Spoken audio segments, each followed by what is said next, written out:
Iran ಸರ್ವೋಚ್ಚ ಧಾರ್ಮಿಕ ನಾಯಕ ಖಮೇನಿ ಪದಚ್ಯುತಿಗೆ ಪ್ಲಾನ್ ರೂಪಿಸಿದ ಅಮೆರಿಕ ಇಸ್ರೇಲ್ ಜೊತೆ ಸೇರಿ ಇರಾನ್ನ 500ಕ್ಕೂ ಅಧಿಕ ಸ್ಥಳಗಳ ಮೇಲೆ ವಾಯುದಾಳಿ ನಡೆಸಿದೆ.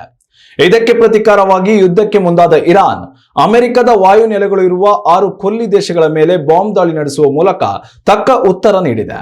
ಈ ಮೂಲಕ ಜಗತ್ತಿನಲ್ಲಿ ಸದ್ಯ ಕೊಲ್ಲಿ ಯುದ್ಧದ ಛಾಯೆ ಆವರಿಸಿದೆ.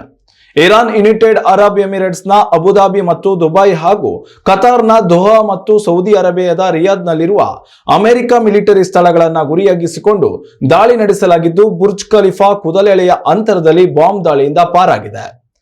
ಈ ಘಟನೆಯ ಬಳಿಕ ವಿಶ್ವದ ಅತಿ ಎತ್ತರದ ಕಟ್ಟಡವಾದ ದುಬೈನ ಬುರ್ಜ್ ಖಲೀಫಾದಿಂದ ಜನರನ್ನು ಸ್ಥಳಾಂತರಗೊಳಿಸಲಾಗಿದೆ. ಅಣ್ವಸ್ತ್ರ ತಯಾರಿ ನಿಲ್ಲಿಸುವಂತೆ ಕಳೆದ ಅನೇಕ ವರ್ಷಗಳಿಂದ ಇರಾನ್ ಮೇಲೆ ಅಮೆರಿಕ ಒತ್ತಡ ಹೇರುತ್ತಲೇ ಬಂದಿತು. ಇರಾನ್ ಅಣ್ವಸ್ತ್ರ ತಯಾರಿಕೆ ಮುಂದುವರಿಸಿದರೆ ಭವಿಷ್ಯದಲ್ಲಿ ನಮಗೆ ತೊಂದರೆಯಾಗಲಿದೆ ಎಂಬುದು ಅಮೆರಿಕ ಹಾಗೂ ಇಸ್ರೇಲ್ನ ವಾದವಾಗಿದೆ. ಅಲ್ಲದೆ ಇಸ್ರೇಲ್ನ ಶತ್ರುವಾಗಿರುವ ಹಮಾಸ್ ಉಗ್ರರಿಗೆ ಇರಾನ್ ಸಹಾಯ ಮಾಡುತ್ತಿದೆ ಎಂಬ ಆಕ್ರೋಶವು ಇರಾನ್ ಮೇಲೆ ಇತ್ತು. ಇದು ಮಾತ್ರವಲ್ಲದೆ ಇರಾನ್ ಹಾಗೂ ಇಸ್ರೇಲ್ ನಡುವೆ ಮಧ್ಯಪ್ರಾಚ್ಯದ ಅಧಿಪತ್ಯಕ್ಕಾಗಿ ಹಲವು ವರ್ಷಗಳಿಂದ ಕಿತ್ತಾಟ ನಡೆಯುತ್ತಲೇ ಇದೆ.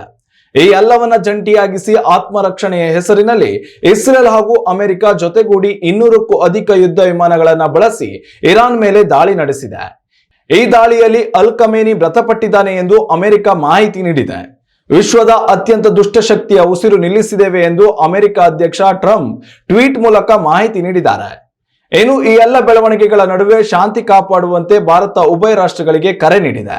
ಮಧ್ಯಪ್ರಾಚ್ಯದಲ್ಲಿ ಸಂಭವಿಸಿರುವ ಈ ಬಿಕ್ಕಟ್ಟು ನಿಜಕ್ಕೂ ಕಳವಳಕಾರಿಯಾಗಿದೆ. ಉದ್ವಿಗ್ನತೆ ಶಮನಗೊಳಿಸಲು ಎಲ್ಲ ರೀತಿಯ ರಾಜತಾಂತ್ರಿಕ ಮಾರ್ಗ ಅನುಸರಿಸಬೇಕೆಂದು ಭಾರತ ಸಲಹೆ ನೀಡಿದೆ.